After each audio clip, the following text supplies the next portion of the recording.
ministre a donné de la visibilité pour cette saison d'hiver. Les règles du jeu, elles ont été élaborées avec les professionnels de la montagne, domaine skiable, les écoles de ski, l'ANMSM, l'ANEM, etc. Et les choses sont claires. Tout est prêt. Cet hiver, c'est ouvert. Et donc les stations vous accueilleront dans les meilleures conditions sanitaires. Ça se traduit comment? Avec un protocole d'une part, et puis par ailleurs on prévoit eh bien, de ne pas demander le pass sanitaire, mais si l'épidémie au niveau national eh bien, s'accroît, si le seuil d'incidence franchit les 200, à ce moment-là, le pass sanitaire sera mis en place. C'est un élément de visibilité, de réassurance sanitaire. Maintenant, voilà, tout est prêt pour que la saison commence dans les meilleures conditions. Les premiers flocons sont arrivés, vous l'avez vu. Et donc, je le dis aux Françaises et aux Français, c'est le temps, réservé, allez-y, parce que peut-être que bientôt il n'y aura plus de place. On ouvre sans passe sanitaire, c'est une très bonne nouvelle. Et on a un filet de sécurité qui est le passe sanitaire que l'on mettra en place à partir d'un taux de 200 de contamination sur la France métropolitaine. Donc on a une vision, on sait où on va a des règles claires et on va pouvoir travailler sereinement pour la préparation et pour le déroulement de l'hiver. C'est un vrai signal qui est lancé à l'endroit des élus de ce département, des 279 communes et des 21 intercommunautés. Donc un message fort, un Premier ministre accompagné du ministre de la Ruralité, puisque notre département est aussi rural, il faut le rappeler, et puis le ministre du Tourisme à la veille de l'ouverture de la saison d'hiver.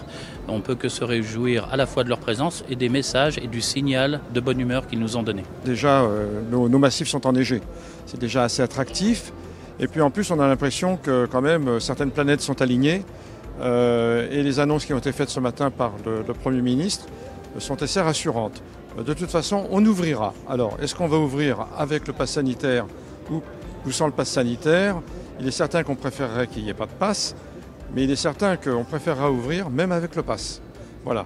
De toute façon, la montagne est prête, les discussions ont eu lieu. Que ce soit Jean-Luc Bock, le président de l'Association des maires de stations de montagne, Alex Molin des DSF et Éric Brèche des ESF, tous ont argumenté pour qu'il y ait un seuil un peu élevé d'incidence de cas. Bon, tout le monde s'est accordé sur le seuil de 200. On espère qu'il ne sera pas atteint, mais malgré tout, on est à l'abri de rien. Cette crise du Covid nous réserve des surprises sans arrêt. On a été aux côtés des professionnels et des élus de la montagne depuis une année et demie, en mettant en place des dispositifs de soutien, d'aide ad hoc. C'est plus de 6 milliards d'euros qui ont été mis sur la table. Mais ce qu'ils veulent, avant tout, c'est travailler. Et bien aujourd'hui, tout est fait pour qu'ils puissent travailler dans les meilleures conditions. Et ça, effectivement, vous l'avez vu, c'est un grand soulagement pour tout le monde. On commence une saison, encore une fois, sous les meilleurs auspices. Les intentions données à l'endroit des questions posées vont être bien reçues si d'aventure elles s'appliquent. Alors on nous a prévu dans des temps courts, mais je pense que l'engagement du Premier ministre Jean Castex, qui est un élu de terrain, qui est passé par la strate communale, intercommunale et départementale, nous rassure un peu. On sait que c'est quelqu'un qui est connecté avec nous.